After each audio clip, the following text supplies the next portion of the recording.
Hey everybody, welcome to another helmet ballistic test video. I am Mike B and I've got my lovely assistant, Devin K, behind the camera, and he'll also be shooting some rounds. And you guys have requested a lot of videos of shooting reproduction World War II German helmets. Now, we've done originals in the past and you guys have gotten mad about that, but you also wanted to see how these compared to the originals. So today, we're going to be testing an M35 helmet. I do sell these. This one has not been doctored up yet. But we're going to be doing this to see if there's any difference in the steel and the performance versus an original World War II German helmet. So without further ado, here we go. So because you guys have always asked why we don't do 22, we're going to start doing that. This is out of a Savage model, whatever. I've had this since I was a kid. I don't remember the model. We're going to be shooting a 22. So I'm using this ammo, and I don't know the grains or anything like that because it doesn't really say. But high velocity, so we'll see how this reproduction does. We're at about 10 yards, not that far.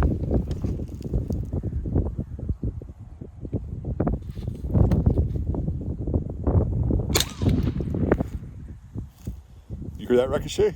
Yeah, well, yeah, duh. That was awesome. Okay, we'll go down and check this out. Keep rolling. Yeah, keep rolling.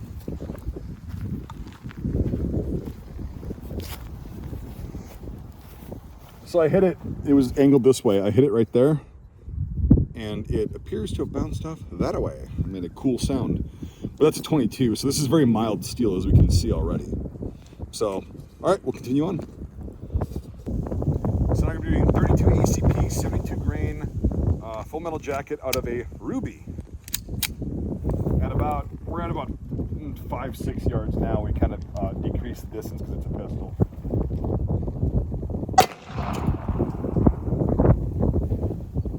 Cool.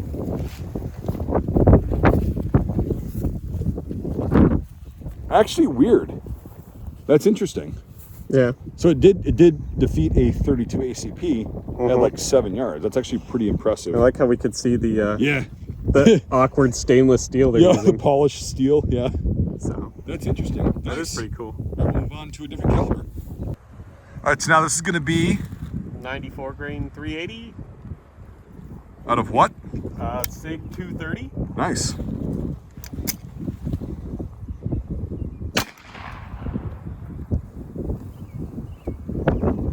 Hit low, I think. There you go. Nice hit.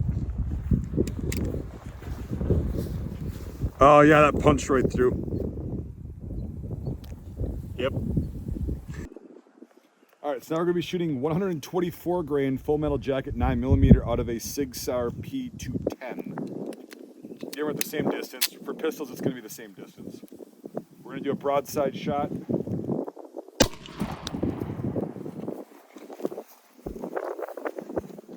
Yep. Punched right through. Didn't go through the other side, but yeah, it went through the liner and everything like that. So, same as the 380. Oh, there's some jacket up there in the front. Yeah. Wonder what that's from. It's from the 9 because it's that brass jacket. Yeah, so that kind of ricocheted around the shell, you think? Yeah. Interesting. All right, well, yeah, that's 9mm on a reproduction German M35 steel helmet. We'll keep going. Alrighty, so now we're going to be shooting 230 grain 45 ACP out of a USP 45.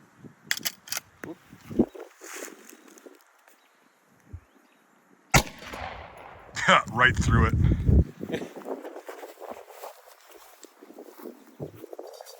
Oh yeah. It didn't like cave the whole thing in like we've seen on a lot of other actual like military surplus helmets. Yeah. Usually it'll cave the whole side Well, in. it looks like it got some jagged edge, so it looks like it deformed, but we must have hit that stress point real good because then it fractured. Grab it and flip it up. Let's see what it did to the liner. Oh yeah. Tore through a pretty big hole.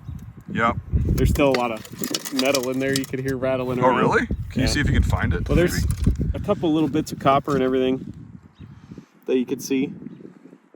So I'm sure a lot of it's in between the liner band and the leather, so. But hey, it won't hit your buddy, right? It's fair. I mean, grand scheme of things, yeah.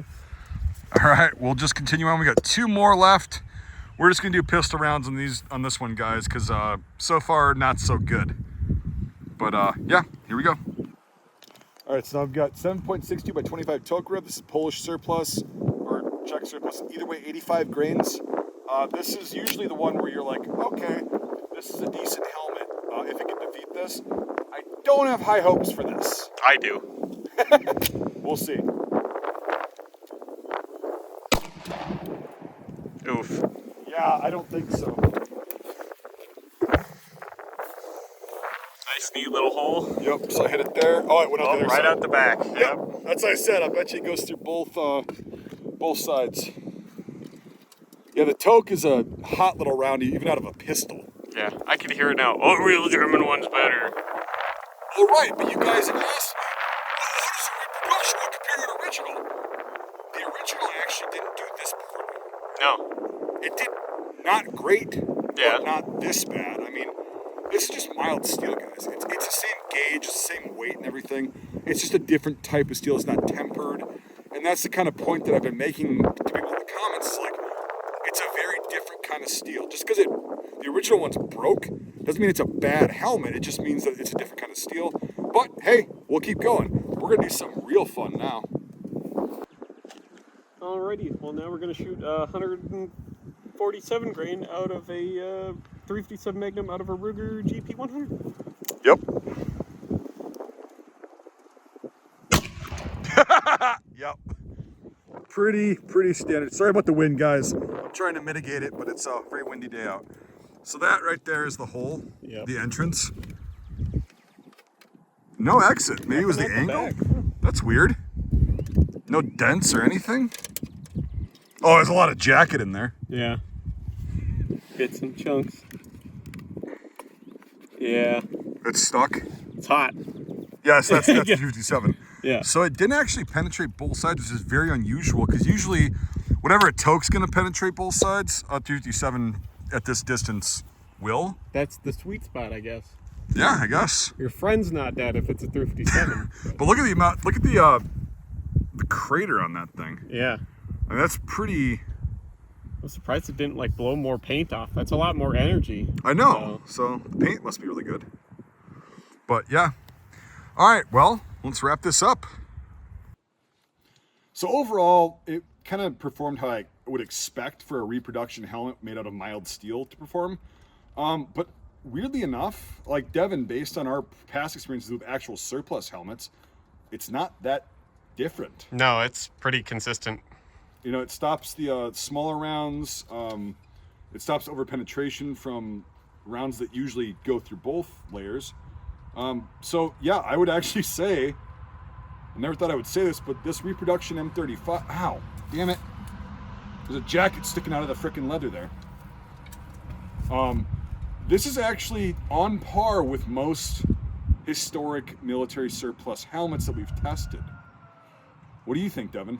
I think it's pretty average. It's not the worst one we've seen. It's not the best one we've seen, but it seems to be, it Kind of works. Midpoint. Yeah. Yeah, and it's, I mean, okay, so thank you guys for whoever suggested this. There's a lot of you over the years.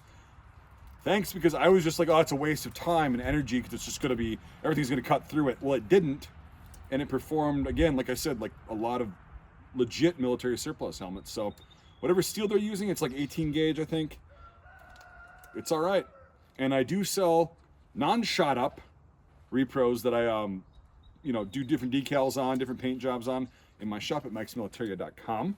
So if you want to get one of these, not for ballistic protection, I'm not ever advising that, but yeah, now you know what they're capable of. And also go check out Devin K's channel, and I'll put a link to that in the description. He is a helmet nerd as well as I am. And if any of you say, you're destroying a piece of history, you guys didn't watch the video. Or you didn't watch the video with sound, I guess. So, because I know you've seen that, Devin, on the other ones. You're destroying a piece of history. It's like, no, we do these tests for a reason. And now, I'm actually impressed by this. I'm not going to lie. So, yeah. All right. Thanks for watching, everybody. What you can do, besides buying stuff from my shop and going to Devin K's channel, is I have a link to my Patreon in the description. you can go there and subscribe, because that helps me fund things like this and other ballistic tests that we're going to be doing here. These things are not cheap to do. They take a lot of time, effort, logistics, and everything, and Patreon support really helps with that. So the link to that is in the description if you want to do that. $5 a month or more gets you into my Discord, which is actually a really cool place. There's a lot of us on there. Devin's on there, a bunch of other people, and it's a fun time. So anyway, all those plugs aside, thanks for watching, everybody. Let me know what you think in the comments. Did it exceed your expectations? Was it below your expectations, or was it just right on point? It exceeded mine, to be honest. So yeah, thanks for watching, everybody, and we'll see you on the next one.